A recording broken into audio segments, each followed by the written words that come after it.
नमस्कार। ओम शांति। रात के 1:30 बजे थे। माँ फ़ोन घुमाती है, बेटा हैप्पी बर्थडे टू यू, जन्मदिन मुबारक हो।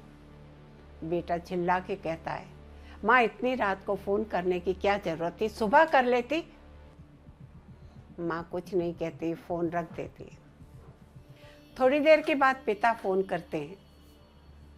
बेटा फिर कहता कौन है? कहता बेटा मैं तुम्हारा पिता बोल रहा हूँ। बेटे को लगता पता नहीं क्या बात है, थोड़े नरम लहजे में कहता क्या बात है पिताजी, माँ ने भी किया फ़ोन, अभी आप कर रहे। पिता कहता बेटा तुम्हारी माँ पागल है, शायद तुम्हें नहीं पता।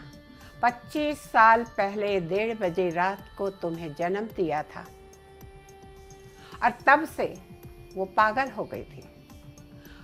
तुमको एक दिन साल में वो 1:30 बजे फ़ोन कर रही, क्योंकि तुम 1:30 बजे पैदा हुए थे, तो तुम्हें विश कर रही है, तो तुम्हें उसके ऊपर गुस्सा आ रहा है। उसको बोल रहे हो कि सुबह कर लेती।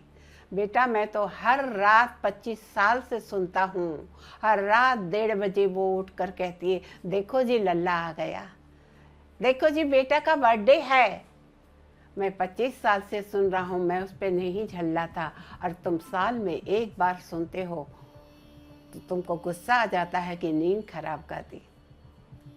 बेटे को जैसे शौक लगा हो, क्योंकि वो नहीं जानता था कि माँ पागल हो गई है। लेकिन कई बार कुछ शब्द ऐसे निकल जाते हैं कि उनको वापस नहीं लिया जा सकता। पिता कहते हैं बेटा अब मैं तेरी माँ को समझा लूँगा, वो अब कभी तुझे फ़ोन नहीं करेगी, मैं उसे करने ही नहीं दूँगा। बेटा कहता है पिताजी मैं सुबह आता हूँ। बेटा सुबह आता है और माँ के पैर पकड़ के रोने लगता है। माँ कहती बेटा रात को तेरी नींद खराब कर दी थी ना, माफ़ करना। कहता नहीं माँ मुझे माफ़ कर दो, पता नहीं मैंने क्यों कहा, गहरी नींद में था। फिर पिता कहते हैं बेटा रोज़ मैं भी गहरी नींद में हूँ, लेकिन 25 साल से तेरी माँ हर रोज़ 1:30 बजे रात को उठ के कहती कि देखो लल्ला आ गया। पिता कहते हैं मुझे तो गुस्सा नहीं आता, क्योंकि वो पागल है, लेकिन तूने इतने सालों में कभी ये जानने की कोशिश नहीं की कि हर साल तेरी माँ 1:30 बजे रात को ही क्यों फ़ोन करती है। माँ कहती क्यों उसके ऊपर गुस्सा कर रहे हो, वो तो पागल है ना। अरे देखो हमारा लल्ला आ गया, उसके लिए मिठाई लाओ। बेटे की आंख में आंसू है। कहता अब के बाद, आज के बाद फिर कभी ऐसा नहीं करूँगा। दोस्तों माता पिता भगवान से भी बड़े होते हैं, क्योंकि अगर वो आपको इस दुनिया में ही ना लाए तो आप भगवान को भी कैसे याद करते हैं। लेकिन आज की जनरेशन ऐसी है कि उनको अपनी अय्याशी, उनकी अपनी नींद, उनको अपने हर चीज़ जो टाइम पे चाहिए, उसके आगे वो भावनाओं को भी नहीं समझ पाते, ना ये समझ पाते कि घर में माता पिता किस हाल में हैं। ये कहीं ना कहीं भावनाओं का शून्य होना, मुझे लगता है कि कहीं ना कहीं हमारी भारत की अवनति की निशानी है। पहले एक बीमार होता था, घर के 10 लोग रात भर जागते थे। अगर गांव में पता चलता तो पूरा गांव आसपास खड़ा होता था। लेकिन पता नहीं आज कहाँ भावनाएं शून्य होती जा रही हैं, कहाँ लोगों का प्रेम दिखता नहीं। गांव वालों का तो छोड़िए, अपनों का भी नहीं दिखता। अगर ऐसी ही हालत आई तो मैं समझती हूँ पाश्चात्य संस्कृति को आने में बहुत देर नहीं लगेगी। जहाँ पिता सामने, बेटा सामने रेस्टोरेंट में भोजन कर रहे होते हैं, बेटा अपना बिल देता है और पिता अपना बिल देता है। ये हमारी संस्कृति तो नहीं है। तुम तुम्हारा दो मैं मेरा दूं, इसका मतलब क्या हुआ?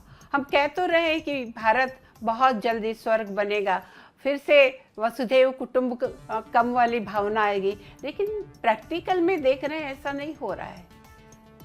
कहाँ वो हमारी वो सिद्धांतों वाली वो संस्कारों वाली बात कहाँ गई? What is the missing link?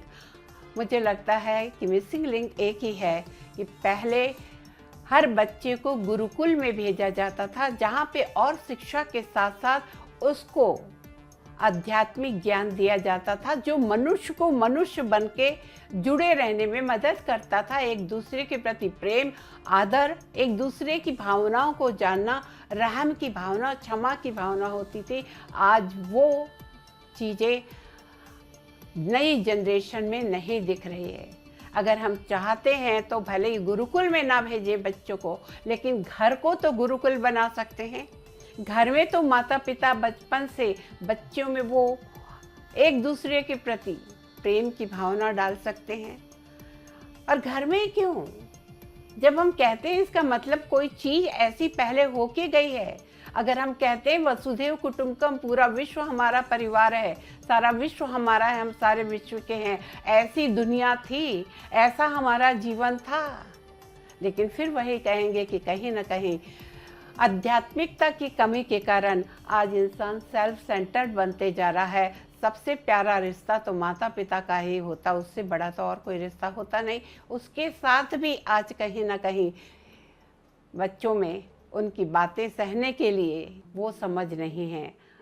आशा करते हैं आप इन बातों पे ज़रूर ध्यान देंगे, अपने बच्चों में वो संस्कार, वो समझ, वो प्रेम, वो एक दूसरे के प्रति अपनापन ज़रूर डालेंगे। वरना जैसे मैंने कहा, हमारे देश में भी पाश्चात्य संस्कृति आ सकती है।